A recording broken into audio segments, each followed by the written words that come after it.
16వ శాసనసభకి ఏకగ్రీవంగా ఎన్నికైన సభాపతి శ్రీ చింతకాల అయ్యన్న పాత్రుడు గారికి హృదయపూర్వక నమస్కారాలు, మీకు శుభాకాంక్షలు.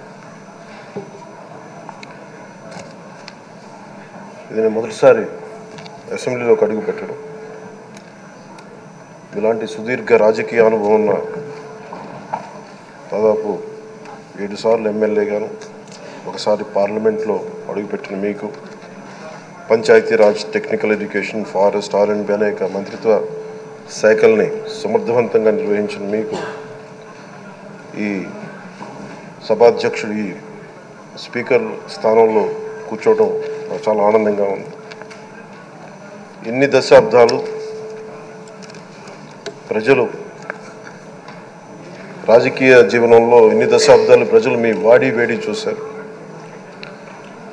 మీకు కోపం వస్తే ఋషికొండను చెక్కినట్టు ప్రత్యర్థులకి పదునైన ఉత్తరాంధ్ర యాసలో గుండు కొట్టేస్తారు.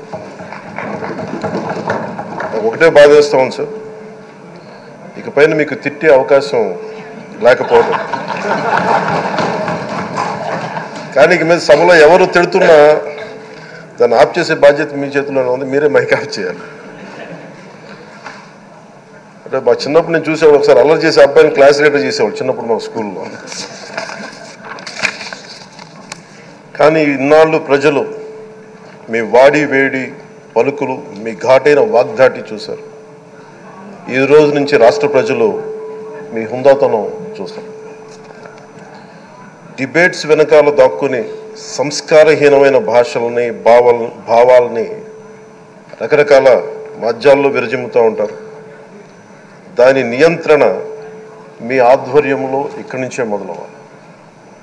ఇందాక సభానాయకులు, గౌరవ ముఖ్యమంత్రి శ్రీ చంద్రబాబు నాయుడు గారు చెప్తారు, ఆడబిడ్డలు ఏ విధంగా నలిగిపోయారు ఈ రాష్ట్రంలో గత 5 సంవత్సరాల్లో. చిన్న లేదు, పెద్ద లేదు, ఎవరని లేదు. ఎవరన్నా సరే ఒక మాట మాట్లాడితే వాళ్ళు వ్యక్తిగతంగా దూషణ, సోషల్ మీడియాలో వాళ్ళని క్యారెక్టర్ అసాసినేట్ చేయటం, వాళ్ళు పెద్ద నాయకులు కావచ్చు, కార్యకర్తలు కావచ్చు, లేదా వాళ్ళకి ఎదురు తిరిగి ఒక ఒపీనియన్ చెప్పి ఎవరైనా సగటు మనిషి కూడా కావచ్చు, అది ఇక్కడితో ఈ రోజు నుంచి ఆగిపోవాలి అధ్యక్ష. అది మీ ఆధ్వర్యంలోనే మొదలవ్వాలి. గత ప్రభుత్వం తాలూకు సభ జరిగిన విధానం చూస్తే ఈ వ్యక్తిగత దూషణ ఇవన్నీ చాలా ఇబ్బంది పెట్టే ప్రజలు. ఈ రోజున వాళ్ళకి 11 సీట్లకు పరిమితం అయ్యారు, ఈరోజు లేరు, ధైర్యం లేదు వాళ్ళకి. విజయాన్ని తీసుకోగలిగారు కానీ ఓటమిని కూడా ధైర్యంగా కూర్చుకునే వాళ్ళకి స్థాయి లేదు, వాళ్ళకి పారిపోయారు ఇక్కడి నుంచి. భావంలో ఉండే తీవ్రత భాషలో ఉండాల్సిన అవసరం లేదు. భాష మనుషుల్ని కలపడానికి కానీ విడగొట్టడానికి కాదు. భాష విద్వేషం రేపడానికి కాదు, పరిష్కరించడానికి. ఎంత జటిలమైన సమస్య అయినా, భయంకర సమస్య అయినా చర్చల ద్వారా పరిష్కరించుకోవడానికి కానీ వివాదం సృష్టించడానికి కాదు. ఈ సభ ఉన్నది అందుకు. కానీ మనం చూసింది వాళ్ళ దగ్గర నుంచి బూతులతోటి, వ్యక్తిగత దోషులతోటి రాష్ట్ర పురోభివృద్ధిని ఆపేశారు. అలాంటి సభ కాకుండా ఇందాక మన పెద్దలు శ్రీ గౌరవ ముఖ్యమంత్రి చంద్రబాబు గారు చెప్పినట్టుగా ఇది భవిష్యత్తుకి ఇది ఒక ప్రమాణం అవ్వాలి. 2047 వరకు ఇంత అద్భుతమైన స్థానంలో మనకి ఆంధ్రప్రదేశ్ తెలుగు జాతి ఉన్నత స్థాయికి వెళ్ళాలంటే ఈరోజు మనం వేసే ప్రతి అడుగు అది భవిష్యత్ తరాలకు ఒక నిర్దేశక, ఒక టచ్ స్టోన్గా ఉండిపోవాలి, గిట్ రాయిగా ఉండిపోవాలి. ఈ రోజున ఈ సభలో ఉన్న గౌరవ సభ్యులందరూ చట్టాలు చేయడానికి ఉన్నారు, చట్టాలు ఉల్లంఘించడానికి కాదు. విభేదించడం అంటే ద్వేషించడం కాదు, వాదించడం అంటే కొట్టుకోవడం కాదు. ఇవన్నీ విభేదించడం, వాదించడం ఇవన్నీ ప్రజాస్వామ్యానికి చాలా మౌలికమైన పునాదులు.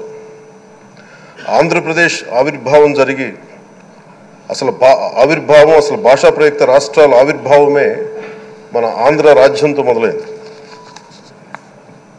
అమరజీవి పొట్టి శ్రీరాములు గారి బలిదానం మీద మన రాష్ట్రం పుట్టింది. 56 రోజులు తిండి తిప్పలు తినకుండా నరకం అనుభవిస్తూ ఆయన బలైపోయారు. ఆయన మరణానికి చేరువవుతూ ఆమరణ నిరాహార దీక్ష చేసిన ప్రతిరోజు మనకి దాదాపు ఈ సుదీర్ఘమైన 6 దశాబ్దాల కాలం, 1.5 సంవత్సర కాలం అంటే ఆయన ప్రతిరోజు చావుకు చేరువవుతూ భోజనం లేకుండా ఆయన గడిపిన ప్రతిరోజు మనకి 1.5 సంవత్సర కాలం.